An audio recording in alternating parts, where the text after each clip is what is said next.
morning. Ito po yung harvest time natin ngayon ng ating okra. Short term research. Yan po yung okra. Tinanim ko by treatment po yan. Ayan. Ayan. Ayan po.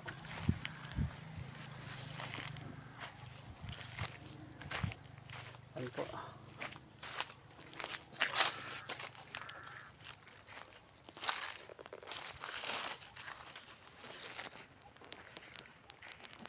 Magandang umaga. Ngayon po ay harvest po namin ng aming okra.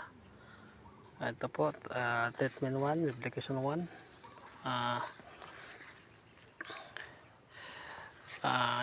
Ito naman po yung ano siya?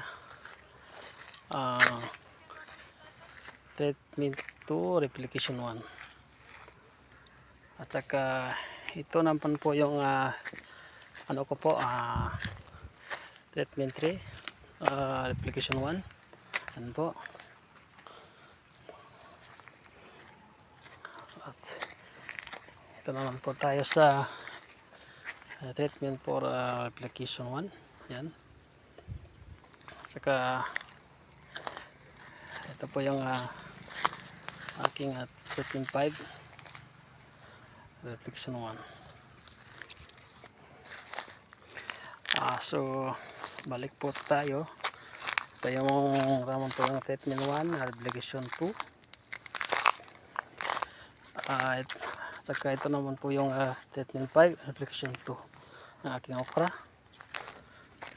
Saka ito po yung treatment 4, application 2 ng aking okra. Ayan. So ito po yung treatment 3, reflection 2. Kaya video kami kasi harvest time namin ngayon. Ayan po, nakuha ko. At saka ito yung reflection treatment 2, reflection 2 sa aking okra. So balik po ako sa treatment 3, reflection 3. Ito naman, punta doon. Ito po yung reflection 3 ko. Ito yung treatment 4, application 3.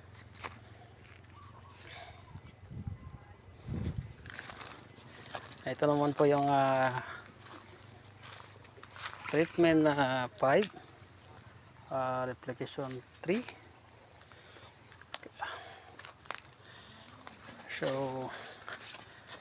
ito po naman tayo sa treatment 1, replication 3. Ito po yung treatment 1 na replication 3. Maliit po ang ano po, okra ko dito kasi si finish siguro nasilungan.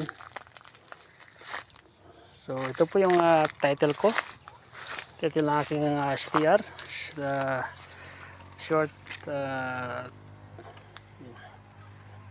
term research, yield potential of lady fingers Abelmuscus esculentus as affected by different rate of vermicast. Yan po. Yan po yung title ko. Harvest time namin ngayon.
po.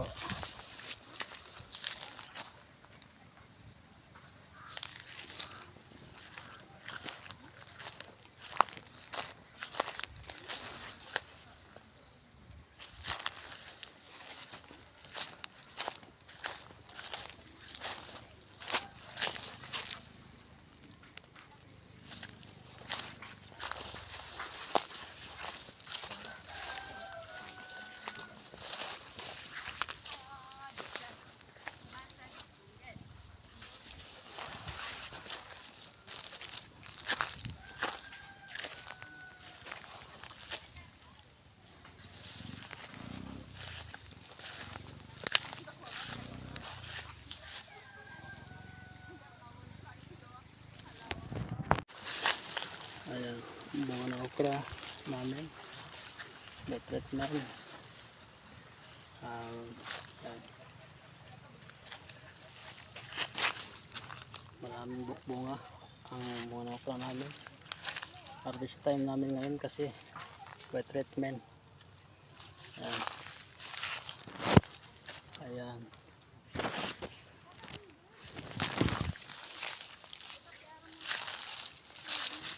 Ayan po.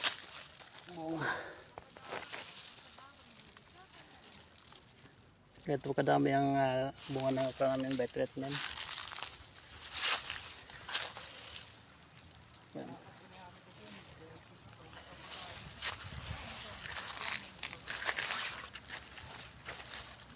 Treatment 5 ito.